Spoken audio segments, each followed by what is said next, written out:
And now for our dinosaur, or sea monster, depending on how you want to call it or make it. I've chosen royal blue. Again, the body is two 660s tied end to end. We'll set that aside. We'll need that in a moment. Then we're going to take another 660, our third one. This one I've blown up, leaving just a tiny bit uninflated. It only has about an inch. Then you want to squeeze it, because I want to make this one soft. There we go.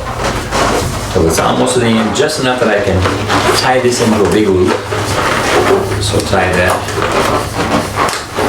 knot in the nozzle, so it nipple in, there we go. So that you have a nice big loop. Again, you want it to be soft. Now you want to find the middle and twist it into two equal bubbles, like that. And we're going to bring the middle of those together. Spin them around a time or two to lock it in place. Make two bubbles like that, two large fold twist. This is going to be his mouth in a moment, so set that aside momentarily. Now what we want to get is our last blue 660 and our white 660. Take the nozzle ends of those two, tie them together.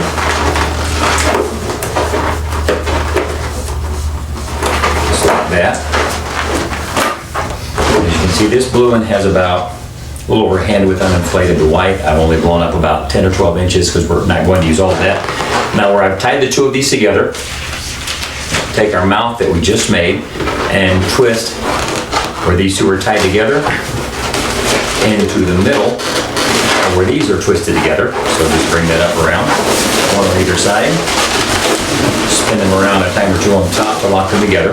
Now what we want to do is we're going to make two bubbles, one in each balloon, both about 6 or 7 inches long, in the same size. So make a bubble in one. I'm going to start with the blue one. And then I'm going to make a bubble the same size in the white one.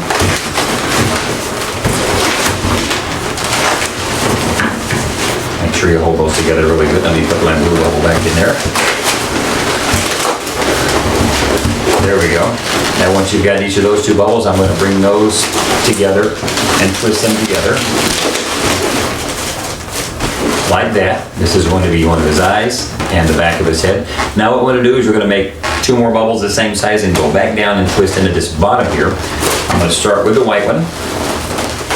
Make my bubble. And bring it down.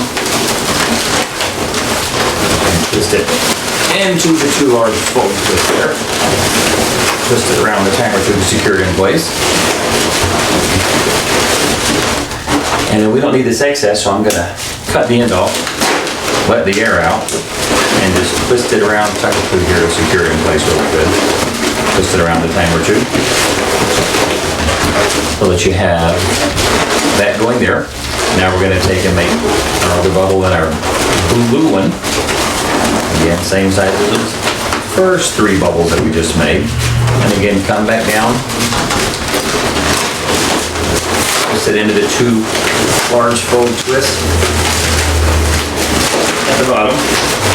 And for those of you who haven't figured out by now, the reason I'm not doing my traditional over-shoulder approach is because when you're twisting these large ones, you spend a lot of time using your body as an extra hand to hold things because it's really fun and challenging twisting these.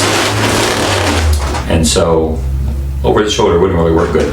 There is the head, or the beginning, or the bulk of the head of our dinosaur slash sea monster. If you want, you can stop here, but I don't like this big hole, plus also the head can wobble, which is why we have the 11-inch round. Set the head aside for a moment. Take the 11-inch round, and as you can see, I've blown it up to about 7 inches or so, 6 or 7 inches. I'm going to put my thumb on the knot because I want the knot in the middle. You can't see it. And I'm going to twist it into two equal-sized bubbles, like you're making a pair of giant eyes. These will be his cheeks. And then I'm going to take that, twist them into his head. This is the really fun part. Bring one on either side. And bring the neck around that one to lock it in place. That's always fun.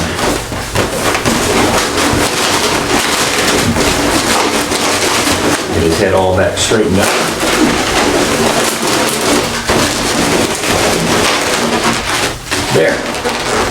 Now we have a head for our dinosaur slash sea monster. And this guy again is going to be rather large, as you can see. His head is several feet long just by itself. But you can see how that 11-inch round on there for the cheeks fills in that big gap we had inside, and now his head is also more stable. It's going to stay straight and lined up like it should. Now we're going to take and go to the bottom of this, squeeze the air down and just twist off, about a 3 or 4 inch round bubble. Grab your body and just twist that onto one end. Now he's kind of a bobblehead dinosaur for the moment, but don't worry, we're going to solve that here pretty quick. Set that aside for the moment. Now take one of your 360s, excuse me. What we're going to do is we're going to make his fins. You can do this 2 ways. I like to do it this way where it looks more like flippers. Take your 360, just tie it into a big loop.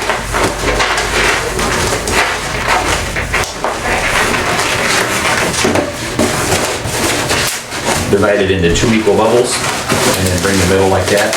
So you're basically making a big figure 8 or a bow.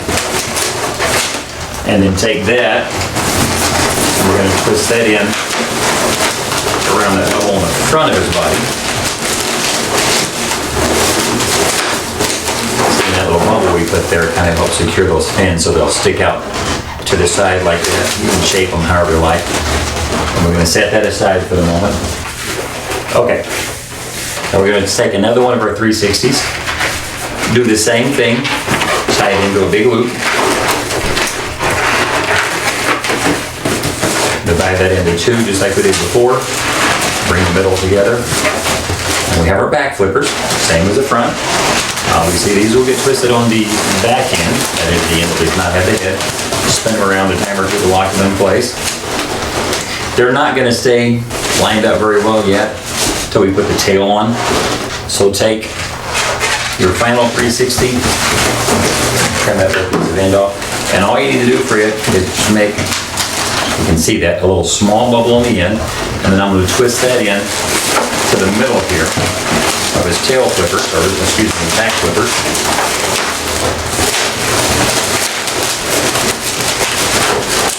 And then when you put that in there, that'll act as a stabilizer, so his tail will stick out the back, and then you can just kind of give its tail a little shape however you want to do it. It's going to be sticking mostly out the back while they're cruising around the pool anyway. And of course, as all dinosaurs, he's rather large, so there's the tail, and we go along the body, and eventually get up here to the head. And there's your dinosaur swim buddy, or sea monster.